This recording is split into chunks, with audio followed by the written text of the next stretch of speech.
and thank you for joining us on this Virtual Oz Connection discussion. I'm your host, Sam Milazzo from Sydney, Australia, and I'd like to thank everybody here for joining me in this discussion of our favorite dog of Oz, Toto, Dorothy's loyal and faithful canine companion from Kansas to Oz. Hi, this is Jay Davis. I'm Ryan J.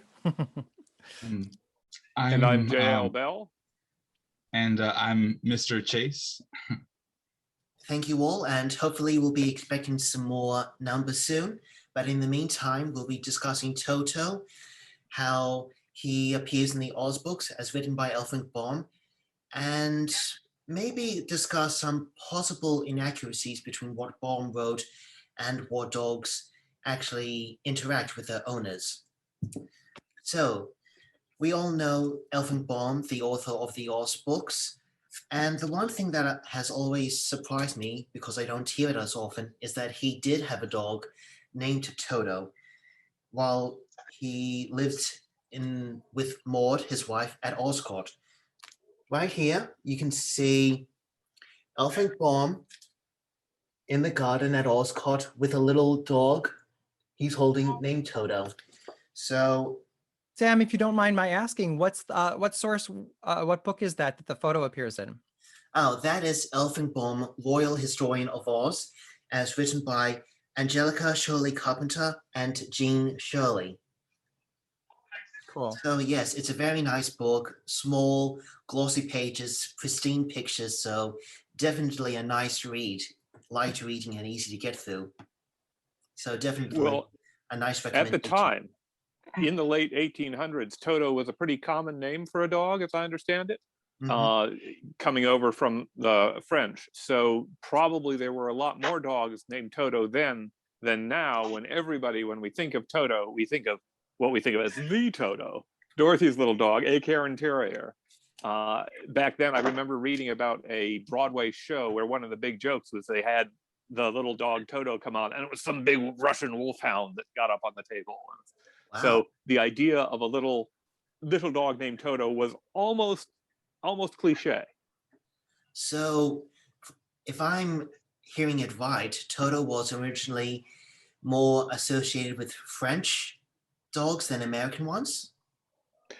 Yes, the name was like Fifi or something, rather than like Rover. Okay. Fifi was feminine. Toto was a bit more boy, masculine dog like, maybe. I'm not going to do genders. Okay, fair enough. Yeah, so yes, I have read that Toto was a common name for dogs in the early 1900s, pre-1900s, as read in the Annotated Wizard of Oz by Michael Patrick Hearn. But yeah, what about you guys? Ryan, Jay, Mr. Chase? I didn't look up the epistemology of the name, but I do like how iconic Toto has become, primarily because of the Cairn Terrier. But what I find interesting is that Baum originally described Toto as a black dog with silky hair and, sparkling black eyes. But then after the film, the MGM film, we all think of Toto as a Cairn Terrier. And I think that closely resembles how W.W. Denslow first depicted the dog. Cairn Terriers don't have silky hair. They have a wiry coat, and they're really cute. So it's kind of interesting how we can look at the breeds of Toto. Yeah, and quite often people acknowledge that he's black-haired, but they kind of depict him more as brown-haired. So that can be... I'm a stickler for that kind of detail. Elfrink Baum wrote black, and I like to depict or color him as black, but I guess a little bit of brown doesn't hurt to stand him out a bit more. When you're doing the coloring in a book, it's kind of hard to do just a black spot. Even though, yes, I agree that Toto is always described as black. Yeah, if you look at W.W. Denslow's original color plates, I'm pretty sure he did his color colorism was brown. So, any variants started there. speaking of which, Toto does appear, first of all, in The Wonderful Wizard of Oz, and he writes in a way that's, I find, to be very accurate to dogs. Like, Dorothy plays with him when she's not working on the farm, helping her aunt and uncle. Toto is responsible for keeping Dorothy cheerful and saving her from growing grey and dreary like the rest of her environment. And it's because of her love for him that she risks her own life without a second thought, purely on instinct, to get him out from under her bed when the tornado hits. And naturally, those kind of storms can unsettle a dog. And even so, like, even when the house is flying, he's running about, unsettled by it. He falls through the cellar. Again, she rescues him, and he lies down beside her as they sleep until the house crashes down. And the rest of the time, he is very much keeping his dog behavior. He stays close to Dorothy. He's nervous with new characters in that he will not growl even when he's near the Good Witch of the North. He sniffs Scarecrow suspiciously, thinking that there's a nest of rats somewhere in the straw. He bites the Tin Woodman's leg and knows not to do that anymore. He charges towards the Cowardly Lion to protect Dorothy.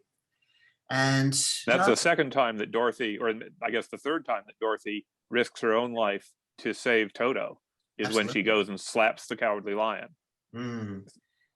Oh, yes, very good point. Thank you, John. And of course, he does make it to the Emerald City with her, and he gets a little green, or shall we accurately say white ribbon with a little bell around the collar. But it's not actually specified if he actually goes into the throne room with Dorothy to meet the wizard or not. But later on, he still accompanies her, of course, to the west, where they have to destroy the Witch of the West. And he stays close to Dorothy. He doesn't care whether he's Oz or in Kansas, as long as he's with Dorothy. And while she's sad, he's sad. He does get hit by the Witch of the West's umbrella, and he bites that wickled witch right back. And of course, later on, when the lion tries to scare Oz into giving their wishes, his roar frightens Toto, which unveils a big screen hiding the wizard. And of course, when he thinks he hears a cat's meow, which is actually the wizard's ventriloquism, that perks him up. And the next time Toto has an interaction with a cat, it's again, causes another change for Dorothy in her life, because instead of getting into the balloon, he's chasing a cat, and Dorothy has to get him again, which is a bit inconvenient, but in the end does wonders for changing her life. And he, of course, joins them in the journey to the south to Glinda. He does not really have any interaction with Glinda. He does not growl. He does not act suspicious, but he stays by Dorothy's side and returns to Kansas with her, of course, and is immediately jumping out of her arms, running towards Uncle Henry. So that's very much dog accurate, if I say.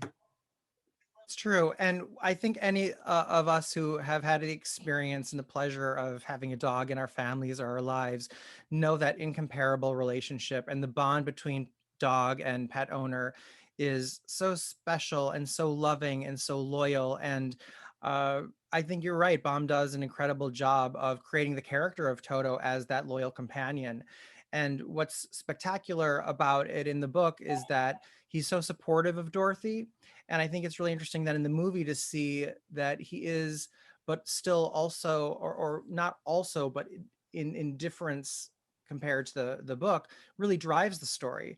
The film begins with Judy Garland, responding to Toto's misbehaving in Miss Gulch's garden and cat. And then from there, it's Dorothy trying to respect and maintain and rescue Toto from Miss Gulch. And then even in Oz, it's Toto then that reveals the humbug, and that helps the lion become a part of the foursome. And so and then even prevents Dorothy from, like in the book, getting out of the hot air balloon and learning the lesson. And so Toto really drives Dorothy's growth and coming of age in the film more so than even the book. But I think it's an incomparable, loyal relationship between Dorothy and Toto that's created an iconic archetype. I think Yes. one of the narrative functions of Toto is that he is what makes Dorothy brave at the beginning. To save him, she goes into the house, she pulls him out of the storm, she goes after the lion, and so on. And I think the transformation in her character over the course of the first book is that she does start out as Dorothy, small and meek, thinking of herself that way, but she becomes much more formidable, much more courageous, and that's the character we see when she returns in Ozma of Oz. But it's we know that she has always been that way. She has always been a courageous, active character because of how she protects Toto throughout the book. Absolutely. And it's funny to mention that because a few years ago, my little sister got a dog. It's not a cane terrier, but a Maltese white-haired one named Marty. And it was actually seeing her interaction with Marty and how close he is to her, and seeing how they love each other and how much they adore each other's company. That got me thinking about Toto in the books, the earlier ones versus the later ones, which we'll get into, and the possible inaccuracies that Baum later writes in the books towards the end of his life. So yes, that's a good point, because I don't have a dog myself, but just seeing that from a second-hand experience, it really got me thinking about Toto in the books. I'll add that when they stay the night with the Munchkins, it's mentioned that they don't have any dogs in Oz, which is quickly contradicted in Marvelous Land of Oz. But he seems to be pretty playful with the Munchkin and children, and there's even a nice little illustration by Dinslow of a child looking at Toto. Mm-hmm. He doesn't seem to attack children the way he attacks Tin Woodman. Oh. Yeah, I think dogs can have a good sense about what is playful and harmless as opposed to what's defensive and harmful. Oh yeah, and this is something that people know with little dogs, where if they're suspicious of something, they'll let you know that they don't like it. So we never see Toto again until The Road to Oz, which is our 5th book. But when you think about it, back in the day, children had to wait 9 long years before they could read about Toto and Dorothy again on another Oz adventure. So here in The Road to Oz, he still maintains that dog-like personality. There's a stranger outside the house, the Shaggy Man, taking apples from the tree, and he dashes out of the house to bark at the stranger taking the apples, and is, for whatever reason, taken by the Shaggy Man into his pockets until later on when he gets out and joins Dorothy and Shaggy Man in this mysteriously lost path in Kansas that divides into 12 roads at least. And when Dorothy asks Toto to guide the way back, he just looks up at her, wagging his tail, expecting her to know. And that is a very accurate description, because dogs can just look up at you, expecting you to do something for them. And so, since they're lost, they continue on the way. They meet Bart and Bright digging along, and Toto gets into the action of digging that little hole. They meet the Scootlers, and that is another person that Toto is very suspicious of, hesitant of, because he may or may not growl at them. And in this time, Toto is still written to have black hair, but not silky, and depicted more skin-alike. Well, that's how John O'Neill drew him, as a Boston Bull Terrier. And it was, as I understand, it was a rather fashionable breed, and so it sort of goes along with Dorothy's very fashionable dress in that book, compared with her farm girl dresses when Denslow drew her. Toto doesn't really have a lot to do in this Road to Oz book, aside from accompanying Dorothy, helping fight the Scootlers. There's his familiarity with the Cowardly Lion and all of that. But this is the first time that he second first time in a long time that he comes to Oz and actually does not get along well with Bellina because Toto, when he meets Bellina, had been growling to himself in a cross way and gives a sharp bark and flew at the yellow hen, who ruffled her feathers and let out such an angry screech that Dorothy was startled. Yeah, so Toto takes a bit of time to get used to Dorothy's old or new friends. And here we have an actual Toto. This is my Toto. I didn't mean to interrupt, but she was just walking by, and so I thought I'd pick her up. But during the pandemic, I got a puppy. This Toto is one, and like Terry in the film version, I got a female, and she's the same coloring. She's brindle. Cairn Terriers come in about 12 different colors, including an all black one and a black brindle. But I wanted one like Terry, which was just straight brindle, and their color changes throughout their lifetime. And I think Terry was about 6 or 7 when she made the Wizard of Oz. Eventually changed her name to Toto. But yeah, this is my Toto, and she's been making some appearances around the circuit with me. So I just since we're on topic, I wanted her to say hi to everybody. That's adorable. That's lovely.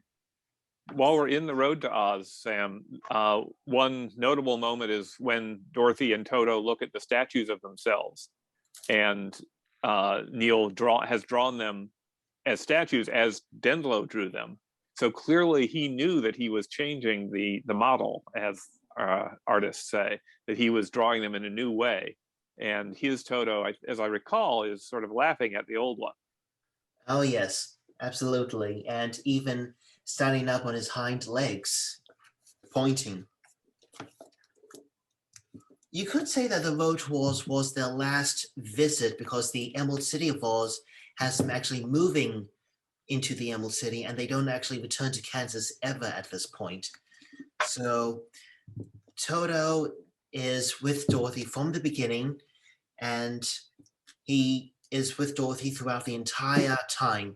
He's with her when they bring Aunt Em and Uncle Henry into Oz, during the tour throughout the land of Oz, and even when Dorothy gets lost early one morning during the tour with Bellina, so that Dorothy, Bellina, and Toto encounter the Spoon Brigade of Utensia, the Living Utensils, Bunbury, Bunnybury, although Toto and Bellina excluded from that. But in true canine fashion, Toto does cause a little bit of trouble with the delectable citizens of Bunbury by eating a couple of muffins, or I'm forgetting the specific food groups right now, but in his defense, Bellina said the citizens dared him to do it. So Toto maintains in good dog form fashion here, staying true to his mistress, waiting for her, being mischievous because he can't follow human customs.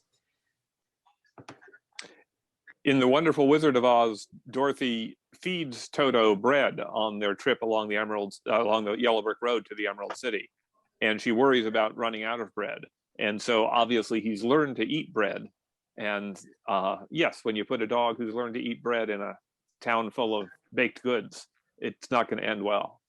Good point. It's also almost like foreshadowing, and reminds me a little bit about Legends of Oz, Dorothy's Return, or Dorothy of Oz, when they get to, the jester creates that candy land. Yes. And Toto, a dog, no matter how well trained or behaved, and we see it with Professor Marvel and Toto in the film, in the hot dog, and how he hadn't been asked yet. But even the most well-trained dog, when there's food around or it drops, I can attest they will dart right toward it. Oh, yeah. And the next time that Dorothy and Toto have an adventure together is in Little Wizard Stories of Oz, where they get a full chapter to themselves. And in that way, Toto is still defensive and protective of his little mistress. where she gets captured by Crinkling the giant, there's a point where he overhears those animal buttons saying how you must kill Crinkling while he sleeps. Dorothy doesn't want to, of course, but Toto does whatever he can to protect and save his mistress, and he'll do that, even take on a giant who has the ability to shrink to 3 inches.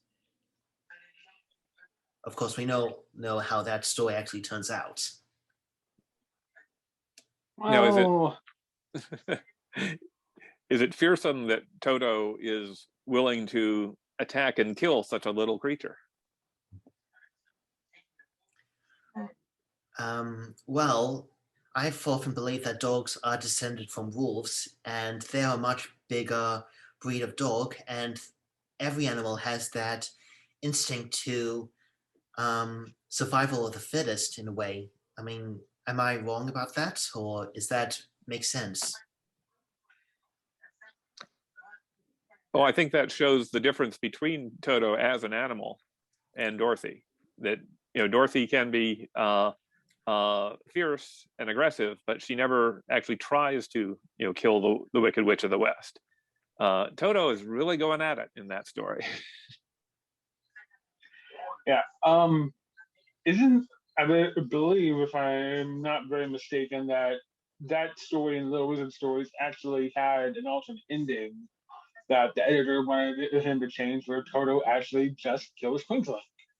And they're like, this is a little too gruesome, so they changed it to where the Crinkling turns out to be the wizard in disguise, and when Toto attacks, the wizard decides to drop his act and reveals this was all a lesson. Which Jodie Troutman, when she was doing a comic based on the Stories of Oz, ended with Dorothy giving the wizard a nice little kick. Oh, yeah. And we're not just talking a kick on the shins. And that's where I'll leave it. Look yourself if you want to see it.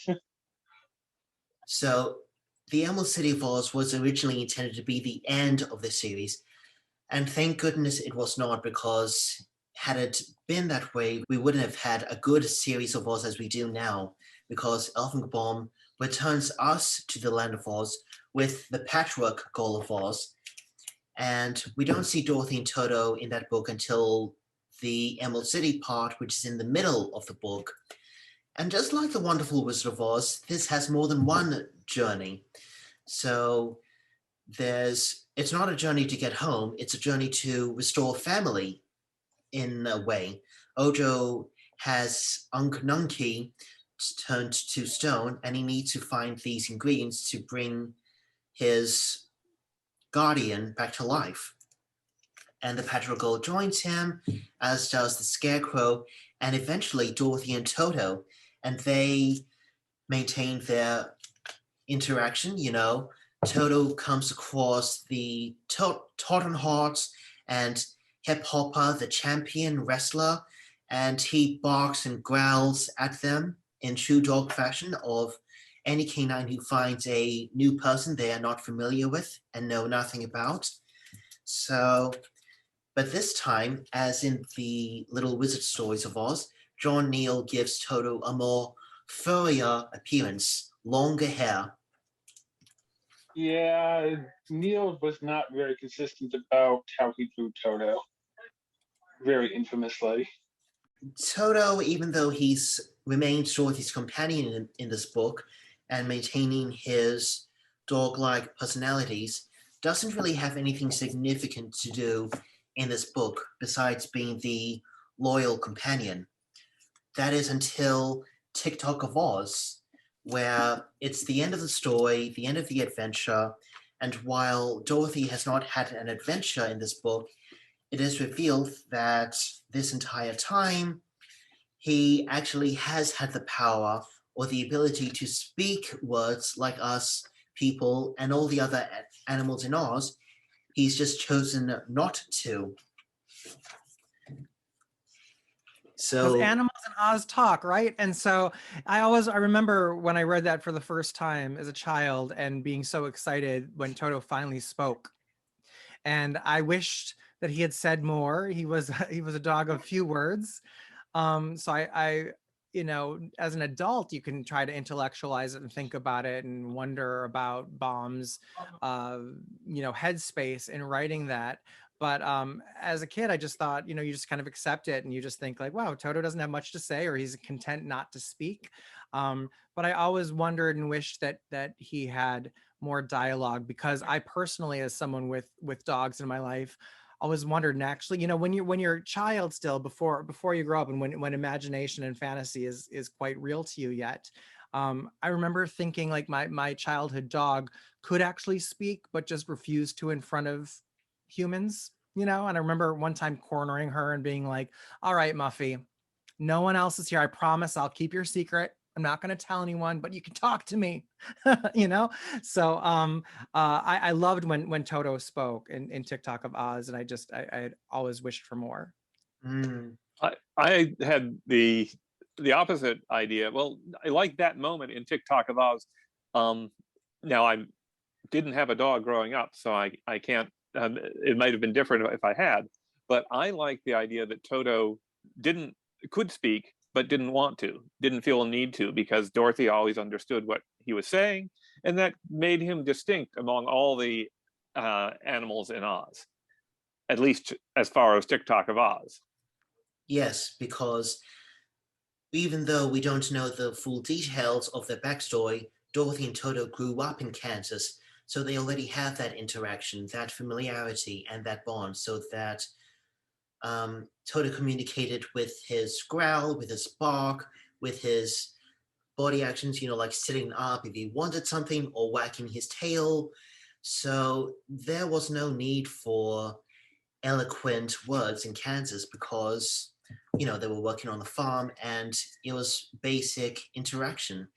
And maybe because Dorothy was still new to Oz, that she never considered that Toto could talk, and that because she was so used to it and he was so used to that previously established communication, that he did not see the point of talking, which is where the Russian Magic Land books differ, because Toto, or Totoshka, does talk when they get to the Magic Land, and he does talk throughout those books and the Russian adaptations, whether in animation or live action. Hello, Toto. Let's see if it works. I've been working on this, so I don't know if she'll do it on command, but she's supposed to. So Toto talk. Toto talk. I swear every time there's not other people in the room, she barks on command.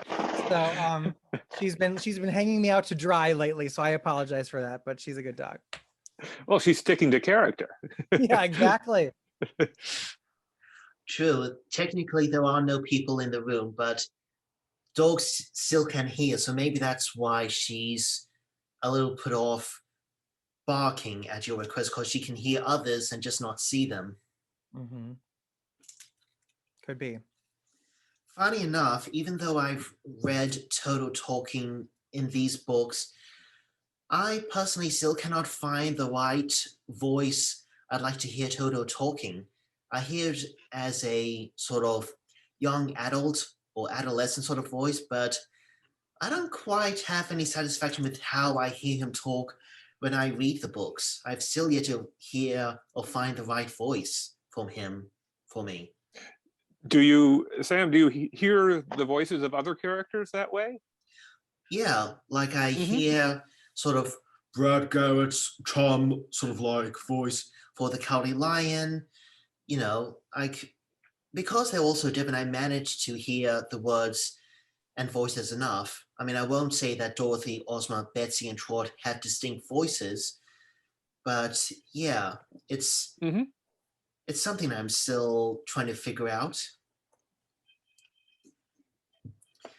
So, Tik-Tok of Oz is when Toto starts to talk. Just 2 sentences.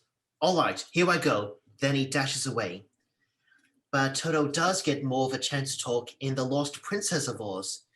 And it's actually here that I begin to notice the slight inaccuracies of Elfenbaum writing Toto, because, as we know, Ozma and almost all of the magic of Oz has been stolen by Ugu the shoemaker, but they don't know that yet. So there are search parties that go out to find Ozma in the Winky Country and in the other places. So Dorothy goes with the wizard and her friends and all the others, except Toto. He is resting by himself. He wakes up to find no one there. And in true dog fashion, he does like to be around people, especially those he's most familiar with. So he goes looking, he finds Celia. She says that they've gone out. So he chases after them and reveals himself to Dorothy a little later when he's a safe enough distance from the Emerald City to not be sent back. So the fact that Dorothy would forget her own dog in this circumstance, even with Ozma's disappearance, is, well, odd. I see once the family, Dorothy, Toto, Aunt Em and Uncle Henry, and even Eureka, but once they all get to Oz, they're no longer in such danger unless Dorothy puts herself in danger. And so Dorothy, I think, might, after the Patchwork Girl of Oz, she might be feeling less protective of Toto, less like she needs to look after him the way she did in The Wonderful Wizard of Oz. And that might be why she feels that he should be safe back in the Emerald City, which he doesn't agree with. Yeah, because in the 2007 International OzCon convention, the program has a few pages article by Frederick Weingart. Pardon me if I'm pronouncing that name incorrectly, but Weekend. Weekend? Yes. Okay, good. Thank you, Jay. Weekend. And it talks about Toto's lost growl, an unsolved mystery of Oz. And he also addresses the somewhat inaccurate and odd change about Dorothy neglecting Toto in a way, because it is not clear why Dorothy expects Toto to only be interested in accompanying her on a pleasure trip or to be disconcerted by possible trouble when he has accompanied her before on journeys that offered extreme peril. She seems only mildly pleased that he has joined them on this mission. Her thought that Toto could be in great danger, that she could spare him, or whatever reason, she does not greet him as enthusiastically as one might expect. For the little primate that she had loved dearly in Kansas and who kept her from growing as gray as the Kansas prairies, Dorothy's casual attitude toward Toto is a startling change. He's braved the poppy field, the colliders, the Witch of the West, the Scoodlers, the hostile citizens of Banbury, the war between the Hoppers and the Horners, the Trick River, and numerous other trials and tribulations. So Dorothy's comment about this being a strictly business journey seems ludicrous to say the least. But it may have a bearing on why Toto loses his growl, because with all of the attention focused on Dorothy finding Ozma and the lost magic that has been stolen, either his growl was stolen accidentally by Ugu, or the growl got a life of its own, a mind of its own, and hitched itself to Ugu, or Toto subconsciously gave him laryngitis to also try and gain some sympathy from his friends who are looking for something that has been lost or stolen. So it's a very interesting aspect, this one, where Toto is given a bit more of a spotlight. This is where he says a lot more than two sentences, as you said earlier. He talks a lot, and to my taste, he whines a lot. One of the things about when Baum will have these conversations among his characters where, the Scarecrow talks about how wonderful it is to be a straw, and the Tin Man talks about how wonderful it is to be made of tin, and back and forth. And he has a similar conversation with all the animals, talking about who is the most pretty and so on. And it's all the central joke is that we're all pretty much egomaniacs, and we all think that we are the best. And I'm a little disappointed to find Toto feeling the same way and feeling like his growl is the most important thing, because up until this point he has been pretty much dedicated to Dorothy, and suddenly we find out what he's thinking, and it's not that interesting and not that noble and kind of petty. It is a very full book with the search parties and Ugu's intentions and this little subplot of Toto and his personal dilemma. Yeah, I was just never really sure what to make of Toto losing his growl. Like, I kind of wanted to maybe think, oh, he's actually missing Ozma because presumably over the time he's spitting Oz, he's probably become fond of her as well, or something. Or maybe he senses Dorothy's not happy because Ozma's missing, and well, if everything's not right, maybe he just can't find himself to growl anymore. Well, you know, ultimately, I would definitely say that Toto's subordinate to Dorothy, and oftentimes it's not what someone says that's important, but rather what they don't say. And it's oftentimes very, it's a very distinct displayer of strength in what you withheld from others rather than what you say to others. And ultimately, you know, he is quite an important character because he's like the catalyst for quite a lot of these adventures that Dorothy finds herself in. Of course, the lost magic of Oz is found. Ozma is restored again, and Toto gets his growl back. So he's a happy little dog again. For whatever reason, is left unexplained and open-ended to our own personal interpretations. Thankfully, Dorothy's devotion to Dorothy's devotion to Toto is restored in the Tin Woodman of Oz. So Dorothy does not have a big adventure in this book, but rather she accompanies Ozma to help her friends, the Scarecrow, the Tin Woodman, who have been enchanted by Mrs. Yoop, the Yookahoo, as well as Woot the Wanderer and Polly Crone. So Dorothy brings Toto along this time, thank goodness, because Toto actually asks, and Dorothy allows that to be an extra little company. And when they are discussing how to restore Woot from his green monkey form, because that's the most complicated transformation of all, that it cannot be simply undone, it has to be transferred. And the Scarecrow makes a rather silly idea about giving Toto the form of the green monkey so that Woot can get his form back. But of course, Toto does not want to be a green monkey. And thank goodness, Dorothy doesn't want her little black dog to be transformed into a green monkey. So it's very odd that Scarecrow would suggest such a thing. So, and it's good that Dorothy maintains the loyalty because, yeah, it's just surprising that Elvin Bond would write that because Scarecrow met Toto, so why would he suggest such a thing? As an adult, I would say that maybe the Scarecrow is just thinking out loud at that point and throwing out an idea, which eventually does lead to what they do to figure out somebody else who deserves to be a green monkey in that book. But yes, as a child, I found that to be a bit heartless as well.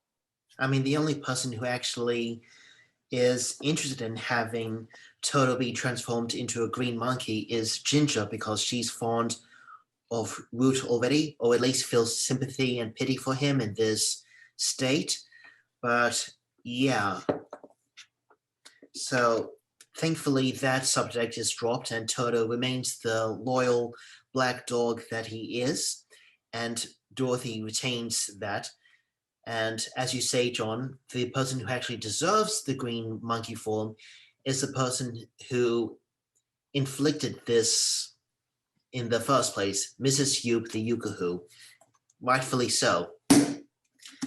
And so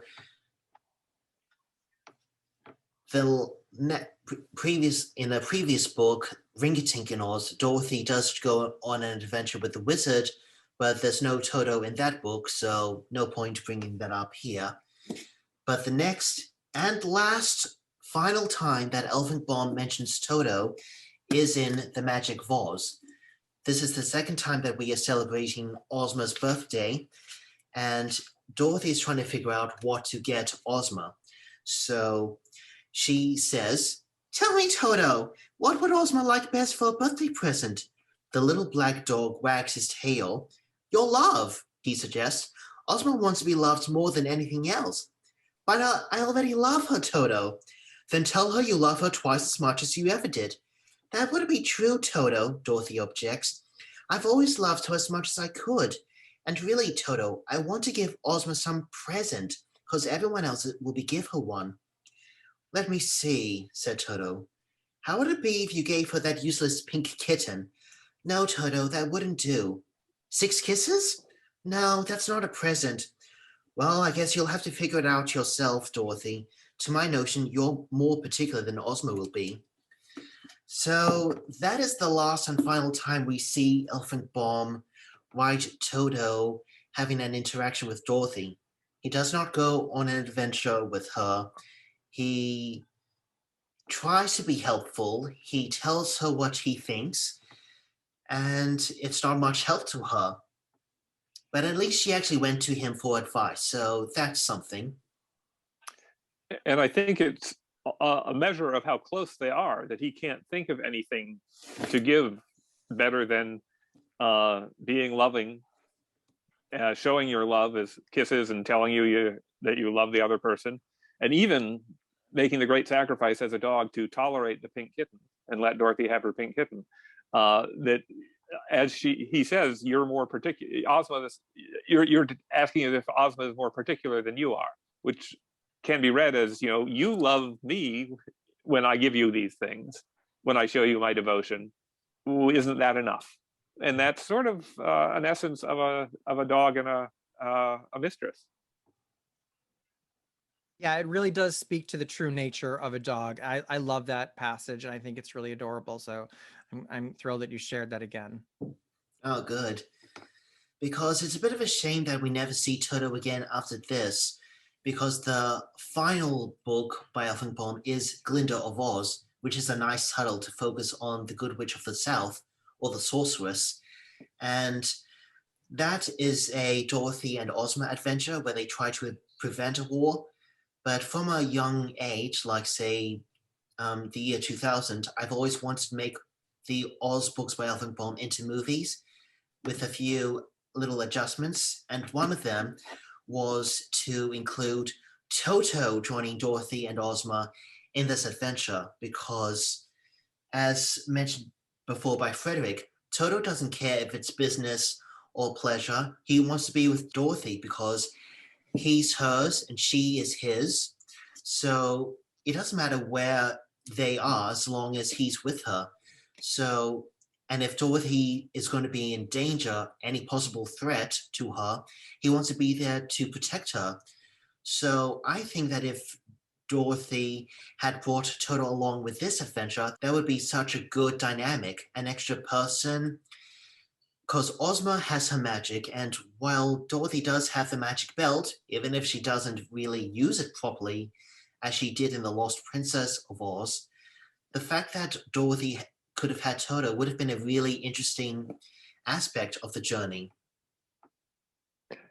Well, they could have gotten into more trouble, because if Toto was in any danger, if the spiders went after him, or if the flatheads tried to capture him or something like that, then Dorothy would immediately be trying to guard him, and then Ozma would have to guard them both. So I think that if we take the what Dorothy says in Lost Princess, that when she goes on official journeys and dangerous journeys, she's no longer taking Toto. That's rather consistent in these last books. It may not be as much fun as when we get to see Toto and Dorothy together. So you're saying that even though it seems out of character for Dorothy to neglect Toto in these adventures, in reality she's actually protecting him and making sure he does not come to harm or undergo stress.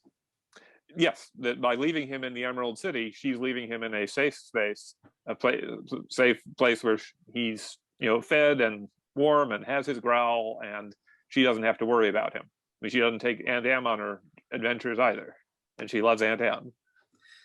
Yes, good point. Who also is actually neglected from the book. Uncle Henry appears in Glinda of Oz, but not Aunt Em.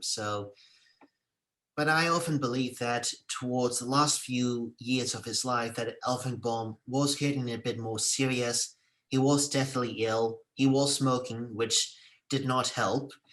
So I think that if he had not smoked as much, he might have been in lighter spirits and maybe would have written the last couple of books a little more joyously and maybe would have lived long enough to see at least one of them published. It's possible. Kind of hard to say now with what details we now know.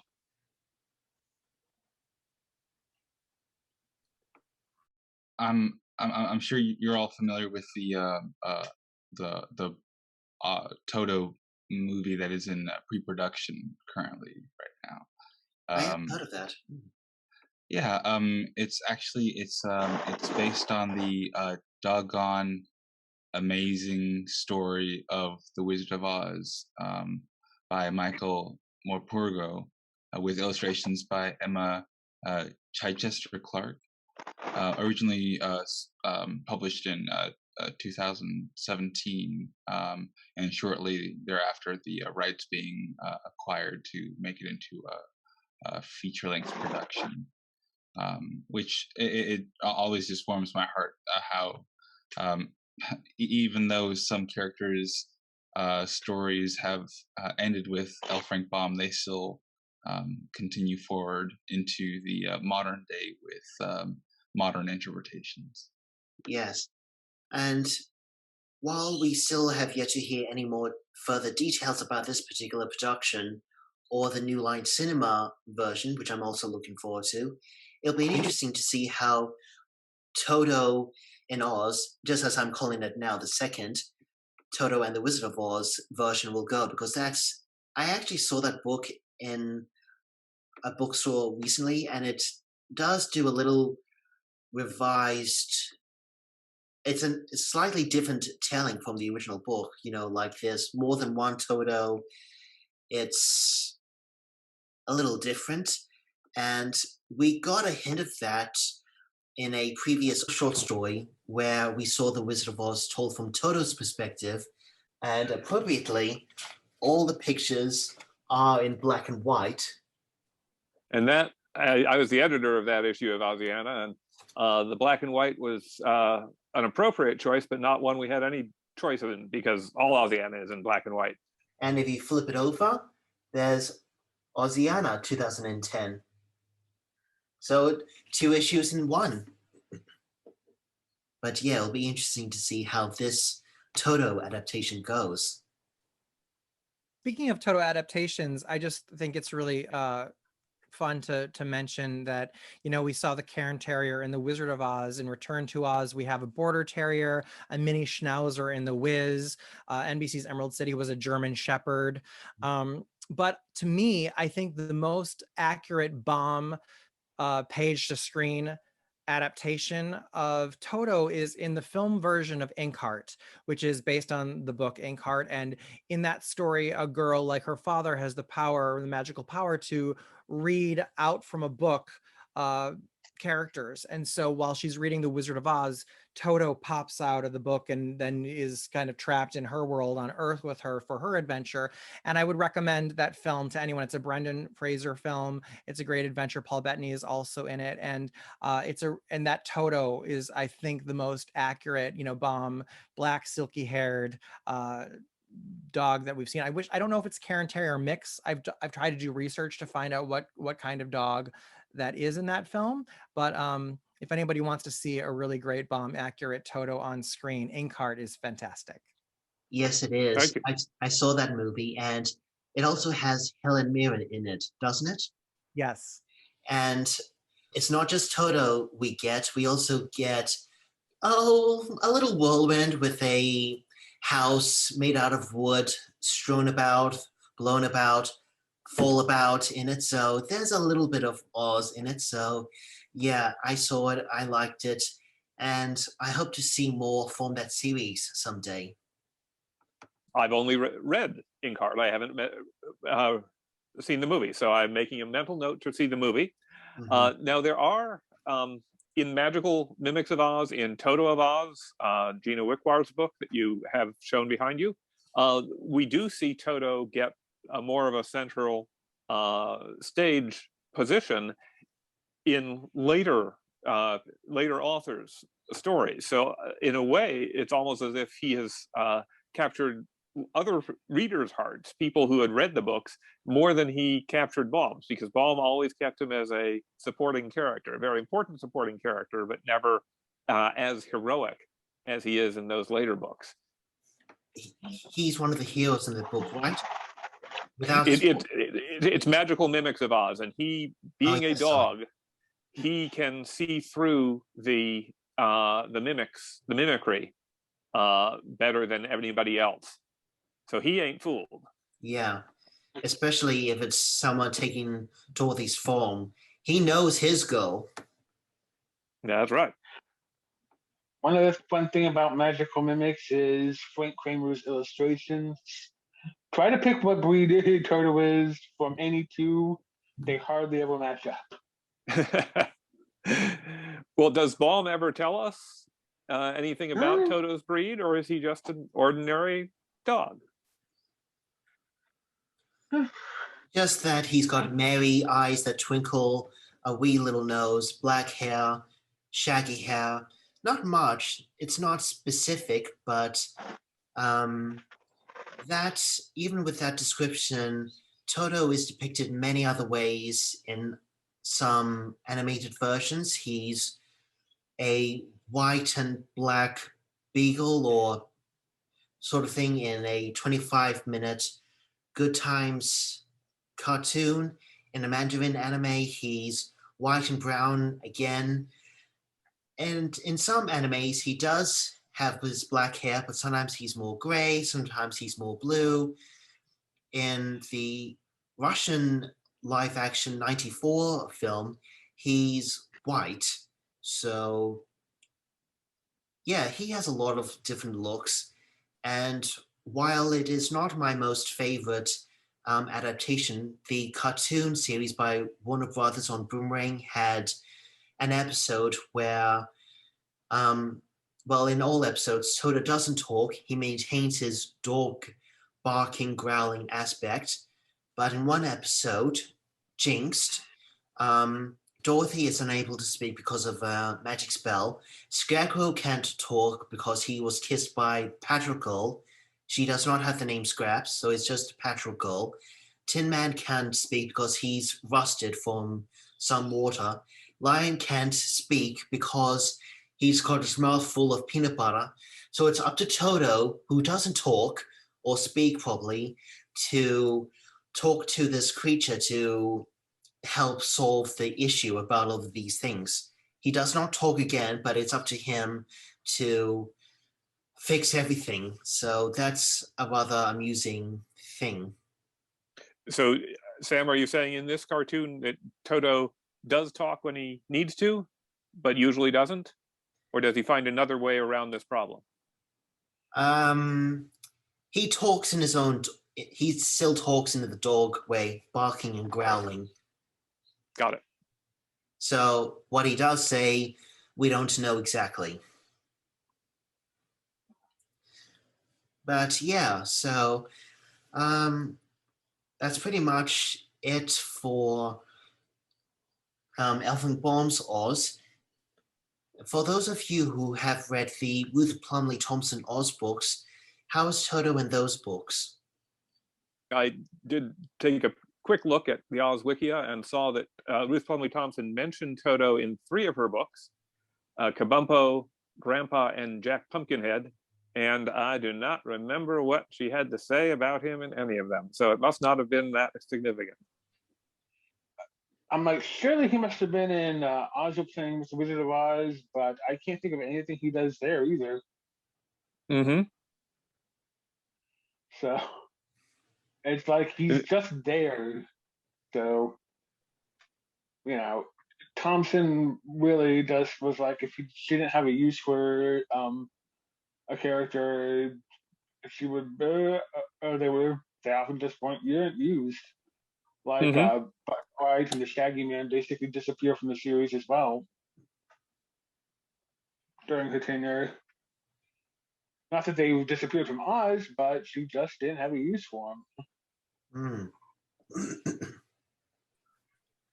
Well, she was more interested in boy heroes than she was in the previously established girl heroines that Baum wrote, just as she was more interested in horses and animals like elephants and stuff. So I guess maybe horses were her Toto. She does excel at a certain type of animal companion character, a sort of older older than the child protagonist, often grumpy in different ways. Snufferbutts is not quite as the same grumpy as Kabumpo, but they can both be grumpy. And it's really a different sort of animal companion from Toto or even Bellina or Eureka, that it's much more of a human personality. Whereas, as you said earlier, Baum really kept Toto for most of their stories, most of his stories of the dog, as a little dog. I guess the only ones who were really devoted to Toto after Elvin Baum was Frank Kramer and Gina Wick-War, and Atticus Gunaway wrote in a short story illustrated by Anna Maria Kuhl, published in Oz Story number 6, that explains how Toto finds out that the Witch of the West is afraid of water and threatens to tell Dorothy, but the Witch of the West casts a spell on him so that these two big giant dogs intimidate him while he's in Oz, so that he can't say anything. Even when the witch is melted, even after she's gone, they are still hovering about him until the glass cat came up with a solution. He actually bridges that gap to Tik-Tok of Oz and his eloquent revelation. Anna Marie Kuhl also illustrated Toto of Oz, right? That's right. So the picture behind you. Oh, yes. Well, I respect Atticus's imagination there, but I never felt a need for Toto to explain himself. As I say, I rather like the idea of him being a dog of few words. And when I write stories, that tends to be the way I characterize it, that he will speak, especially to Dorothy if he really has to. But otherwise, he expresses himself through growls and barks and tail wagging. When you guys read Toto talking in the Oz books, how do you imagine his voice to be? Is it childlike, adolescent? Does it have an accent? Well, as I say, I have him barking a lot. So I think when I think of his speaking voice, when I write him, it's a bit of a growl. It's a bit of a low growly voice, and he doesn't talk loudly. He mostly talks directly to Dorothy. Sort of gravelly sometimes?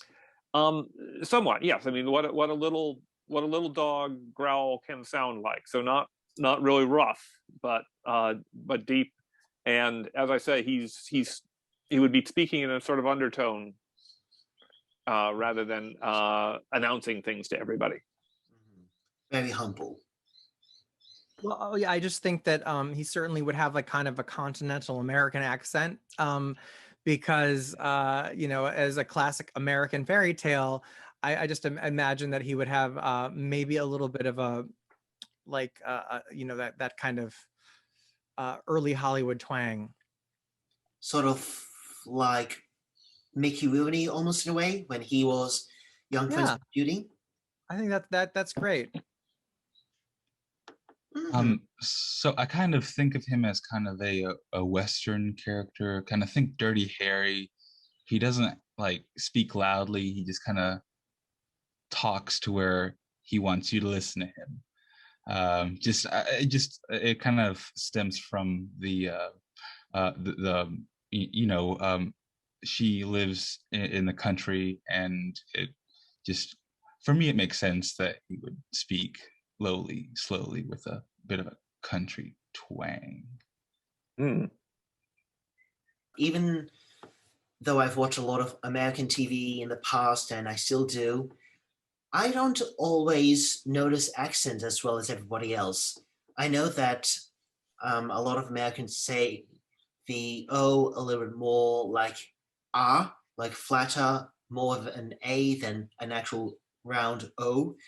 But accents to me, I don't notice a lot unless it's really strong, like Irish or something else. So that's, yeah, it would really be interesting to see if there was an adaptation like the Toto one, like how much of that we'll see him talking, hear him talk, what voice he may have, or really how he will portray the land of Oz with the wizard adventure to us by his perspective. Well, it brings up the whole question of how animals in Oz talk. Do like storks have a stork accent, or do storks talk like the humans do in their region? Are there regional accents within Oz? So it's presumably Toto, if there is any sort of different accent between Oz and America, Toto would speak in an American voice. Absolutely. Yeah, I guess my voice for Toto is probably based on the Russian stop motion adaptation of the Volkov books, where he has this kind of childish, high-pitched voice. Oh, That's, yeah. I'd imagine it sounding a little more American. Oh, yeah, that would be nice. Because I think because Toto's a small dog, I can't help but see him as a young dog, so not sounding too old, not like Scramps, like the Disney direct-to-video sequel to Lady and the Tramp, Scramps Adventure, if that's the name I'm remembering correctly. He looked like a small dog, but he sounded older, which is a bit of a mismatch. So, yeah, it'd be interesting to see how Elfenbaum would have imagined Toto to sound. That brings up the question of how old Toto is. I mean, Dorothy is not that old when she first goes to Oz, and she's had Toto apparently for much of her life. But of course, dogs age faster than humans. So has Toto become an adolescent while Dorothy is still a little girl, or is Toto still a puppy himself? I understand that the Terry as a Cairn Terrier was pretty young when she made the movie. Yeah, and when they finished filming The Wizard of Oz, Judy Garland wanted to keep Terry, but unfortunately, she was still under contract to other films, right? Yes, Terry was owned by Carl Spitz, who was the animal trainer, and I think that when Toto was injured, Terry rather was injured on set, stepped on a paw by a Winky guard. Ouch! Oops. She spent a couple weeks recovering with Judy Garland, and Judy did want to adopt her, but Carl, kept that dog and kept that dog working and happy throughout her life. You sometimes wonder what it would have been like if Judy had adopted Terry, like if she might have had that extra ounce of happiness to keep her living a little longer, or, some way that Terry could have both had Judy as an owner and Carl as a manager of sorts. Well, I mean, people do benefit, the concept of having an emotional support animal is a very real thing, and all people certainly benefit from a companion animal in terms of mental health. Well, is there anything else anybody would like to say about Toto, whether it's from the books or the adaptations or personal opinions or private thoughts? Is anyone familiar about the Dorothy and Toto statue, the bronze statue in Chicago. I've heard about that a few times. So they're in the located inside the North Side neighborhood of Chicago in Lincoln Park. There are statues of the Tin Man, Cowardly Lion, Scarecrow, and Dorothy and Toto. And Dorothy and Toto were revealed in May of 2007. It's really quite interesting, especially since Dorothy has the red ruby slippers on her shoes, and Toto's on his hind legs on Dorothy. I saw a few pictures of it online, and I was very touched that there's a organization that keeps these statues going and viable for the public to see. And also another thing that I wanted to note is that Toto is somewhat mentioned in Wicked the musical. Towards the end, the Wicked Witch of the West is pacing back and forth, and Glinda comes scurrying in and says along the lines of, "You should let that girl go and her little dog, Dodo." So she mispronounces it, of course, but we all know who she's talking about. Speaking of which, They wish to mention the Toto of the Muppets Wizard of Oz. Oh, King Prawn. Yes, played by Pepe, Yeah, that's which fantastic. is almost as close as, you know, turning Toto into a cow. He's a crude, horny, sex-crazed, five-handed creep. There's also in the Hollywood Forever Cemetery, the Toto Memorial. Oh, For yes. anyone who gets out there, which was really nice because the grave where Terry was buried was built over, I think, by a highway. Mm. Yeah, I yeah, it's saw over. it was so nice. All the flowers placed and arranged around the little statue on the pedestal or stand. It's the same cemetery where Judy Garland is now interred, but it's actually quite a bit away from the Judy Garland Pavilion. It's actually closer to where Mickey Rooney is buried, oddly enough. But these Toto statues in Chicago and in Hollywood, they show the appeal of that character, that people really are attracted to him and his memory. Mm. Yeah, so it's been wonderful going over these topics about Toto, talking about him, bringing up facts, reminding us about certain points. And while it's very interesting to know that Elfenblum did have a dog named Toto, most of all, it's still interesting that we don't hear much about it. So yeah, like that's something that has yet to be further developed.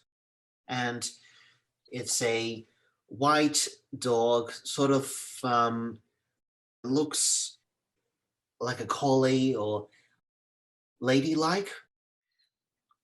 Not the kind of dog you'd have on a farm, something a bit more groomy. But yeah, with big, long, floppy ears. But yeah, it'd be interesting to know more about Elfenbaum having the dog, because I've also seen them having a photo of a kitten in the family. When all four boys are in the living room, you can see the cat on one of the boys' laps. Well, if L. Frank Baum had a dog in the 1890s, that meant that the boys had a dog. I mean, it was in their family. So when he was telling the story of Dorothy to his boys, presumably he was adding the dog because that was something they liked, and naming the dog after the dog that they had or still had, that might have been a tribute. Just as naming the heroine Dorothy after his very young niece, may she rest in peace, Dorothy Gage. And of course, if got Toto after the book was published, well, what else was he going to name the dog? Yes, and he named his house Oscott after his own series. So, and before that, it was the sign of the goose in one of his previous houses after Father Goose. So he was always referencing his own works in real life. Well, those were the works that paid for those houses, so it was it was an appropriate way to remember where the wealth came from. Mm-hmm. Anything else? Anybody? Well, I will just say that there is, of course, this whole genre of children's literature where the dog dies at the end. Oh. And then there's another set of books that kids about kids not wishing to have the dog die at the end. And I think it's just lovely that Dorothy and Toto are together in the Emerald City forever, as far as we know. Mm-hmm. Yes. And I want to thank you all so much for joining me in this discussion about our favorite faithful canine companion of Oz from Kansas. And I hope you all had a wonderful time joining me on this, and thank you so much for putting up and being patient with my first time Zoom hostings. So I sincerely thank you all so much for just letting me guide you in this and just telling me your thoughts and your words and everything here. Thank you so much for listening and watching. Thanks, Sam. Thank you, Sam. Thank you, Sam. Take it easy. You too. Take care. This has been Sam Milazzo with Mr.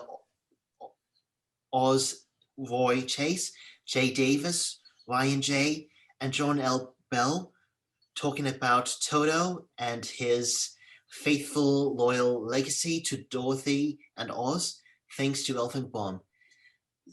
Thank you all for watching and listening. We'll see you in the next one. Good Bye. to talk with you, Ryan. Bye-bye. You Nice too. talking to you Thanks, too. everybody. Nice seeing everyone, and have a wonderful night.